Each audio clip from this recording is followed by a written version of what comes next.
خدا کے مقدس کلام میں سے لوکا کی انجیل اس کا 24 باب جو کہ 53 آیات پر مشتمل ہے۔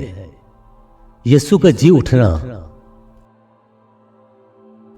سبت کے دن تو انہوں نے حکم کے مطابق آرام کیا، لیکن ہفتے کے پہلے دن وہ صبح سویرے ہی ان خوشبودار چیزوں کو جو تیار کی تھی لے کر قبر پر آئے اور پتھر کو قبر سے لڑکا ہوا پایا، مگر اندر جا کر خداوند یسوع کی لاش نہ پائی۔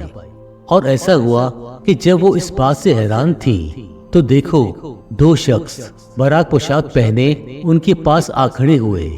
جب وہ ڈر گئیں اور اپنے سر زمین پر جھکائے تو انہوں نے اس سے کہا کہ زندوں کو مردوں میں کیوں ڈھونڈتی ہو؟ وہ یہاں نہیں بلکہ جی اٹھا ہے۔ یاد کرو کہ جب وہ گلیل میں تھا تو اس نے تم سے کیا کہا تھا؟ ضرور ہے کہ ابن آدم گنہگاروں کے ہاتھ میں حوالے کیا جائے اور مصلوب ہو اور تیسرے دن جی اٹھے۔ اس کی باتیں انہیں یاد آئی اور قبر سے لوٹ کر انہوں نے ان 11 اور باقی سب لوگوں کو ان سب باتوں کی خبر دی جنہوں نے رسولوں سے یہ باتیں کہیں۔ وہ مریم مگدلینی اور یوحنا اور یعقوب کی ماں مریم اور اس کے ساتھ کی باقی عورتیں تھیں، مگر یہ باتیں انہیں کہانی سی معلوم ہوئی اور انہوں نے ان کا یقین نہ کیا۔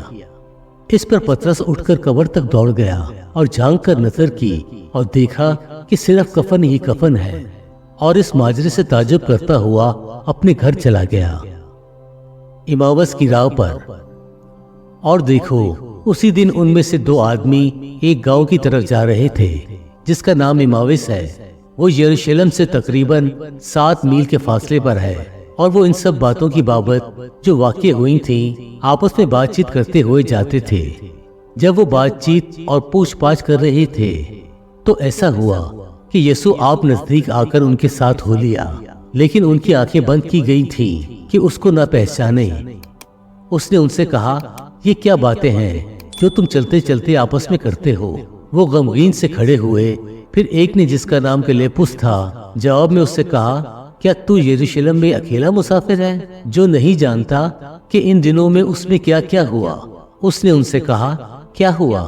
انہوں نے اس سے کہا، یسوع ناصری کا ماجرا جو خدا اور ساری امت کے نزدیک کام اور کلام میں قدرت والا نبی تھا، اور سردار کاہنوں اور ہمارے حاکموں نے اس کو پکڑوا دیا تاکہ اس پر قتل کا حکم دیا جائے اور اسے مصلوب کیا۔ لیکن ہم کو امید تھی کہ اسرائیل کو مخلصی یہی دے گا، اور علاوہ ان سب باتوں کے اس ماجرے کو آج تیسرا دن ہو گیا، اور ہم میں سے چند عورتوں نے بھی ہم کو حیران کر دیا ہے جو سویرے ہی قبر پر گئی تھیں، اور جب اس کی لاش نہ پائی تو یہ کہتی ہوئی آئی کہ ہم نے رویا میں فرشتوں کو بھی دیکھا۔ انہوں نے کہا وہ زندہ ہے، اور بعض ہمارے ساتھیوں میں سے قبر پر گئے اور جیسا عورتوں نے کہا تھا ویسا ہی پایا، مگر اس کو نہ دیکھا۔ اس نے ان سے کہا، اے نادانوں اور نبیوں کی سب باتوں کے ماننے میں سست عقائدوں، کیا مسیح کو یہ دکھ اٹھا کر اپنے جلال میں داخل ہونا ضرور نہ تھا؟ پھر موسیٰ سے اور سب نبیوں سے شروع کر کے سب نوشتوں میں جتنی باتیں اس کے حق میں لکھی ہوئی ہیں وہ ان کو سمجھا دی۔ اتنے میں وہ اس گاؤں کے نزدیک پہنچ گئے جہاں جاتے تھے، اور اس کے ڈھنگ سے ایسا معلوم ہوا کہ وہ آگے بڑھنا چاہتا ہے۔ انہوں نے اس سے یہ کہہ کر مجبور کیا کہ ہمارے ساتھ رہے، کیونکہ شام ہوا چاہتی ہے اور دن اب بہت ڈل گیا۔ پس وہ اندر گیا تاکہ ان کے ساتھ رہے۔ پس وہ ان کے ساتھ کھانا کھانے بیٹھا۔ تو ایسا ہوا کہ اس نے روٹی لے کر برکت دی اور توڑ کر ان کو دینے لگا۔ اس پر ان کی آنکھیں کھل گئیں اور انہوں نے اس کو پہچان لیا، اور وہ ان کی نظر سے غائب ہو گیا۔ انہوں نے آپس میں کہا کہ جب وہ راہ میں ہم سے باتیں کرتا اور ہم پر نوشتوں کا بھید کھولتا تھا تو کیا ہمارے دل خوشی سے نہ بھر گئے تھے؟ بس وہ اسی گھڑی اٹھ کر یروشلم کو لوٹ گئے اور ان 11 اور ان کے ساتھیوں کو اکٹھا پایا، اور وہ کہہ رہے تھے کہ خداوند بے شک جی اٹھا اور شامون کو دکھائی دیا ہے۔ اور انہوں نے راہ کا حال بیان کیا اور یہ بھی کہ اسے روٹی توڑتے وقت کس طرح پہچانا۔ یسوع اپنے شاگردوں پر ظاہر ہوتا ہے۔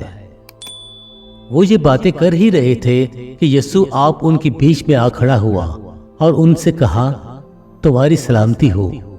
مگر انہوں نے گھبرا کر اور خوف کھا کر یہ سمجھا کہ کسی روح کو دیکھتے ہیں۔ اس نے ان سے کہا، تم کیوں گھبراتے ہو اور کس واسطے تمہارے دل میں شک پیدا ہوتے ہیں؟ میرے ہاتھ اور میرے پاؤں دیکھو کہ میں ہی ہوں، مجھے چھو کر دیکھو، کیونکہ روح کی گوشت اور ہڈی نہیں ہوتی جیسا مجھ میں دیکھتے ہو۔ اور یہ کہہ کر اس نے انہیں اپنے ہاتھ اور پاؤں دکھائے۔ جب مارے خوشی کے ان کو یقین نہ آیا اور تعجب کرتے تھے تو اس نے ان سے کہا، کیا یہاں تمہارے پاس کچھ کھانے کو ہے؟ انہوں نے اسے بھنی ہوئی مچھلی کا قطرہ دیا، اس نے لے کر ان کے روبرو کھایا۔ پھر اس نے ان سے کہا، یہ میری وہ باتیں ہیں جو میں نے تم سے اس وقت کہی تھی جب تمہارے ساتھ تھا، کہ ضروری ہے کہ جتنی باتیں موسیٰ کی توریت اور نبیوں کی صحیفوں اور زبوروں میں میرے بابت لکھی ہیں پوری ہوں۔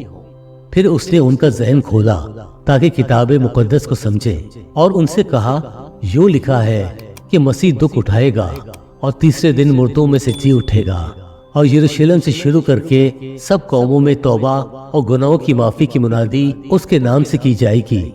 تم ان باتوں کی گواہ ہو، اور دیکھو جس کا میرے باپ نے وعدہ کیا ہے میں اس کو تم پر نازل کروں گا، لیکن جب تک آدم بالا سے تم کو قوت کا لباس نہ ملے اس شہر میں ٹھہرے رہو۔ یسوع آسمان پر اٹھایا جاتا ہے۔ پھر وہ انہیں بیت اینیا کے سامنے تک باہر لے گیا اور اپنے ہاتھ اٹھا کر انہیں برکت دی۔ جب وہ انہیں برکت دے رہا تھا تو ایسا ہوا کہ ان سے جدا ہو گیا اور آسمان پر اٹھایا گیا، اور وہ اس کو سجدہ کر کے بڑی خوشی سے یروشلم کو لوٹ گئے، اور ہر وقت ہیکل میں حاضر ہو کر خدا کی حمد کیا کرتے تھے۔ خدا کے پاک کلام پڑھے اور سنے جانے پر خداوند کی برکت ہو، آمین۔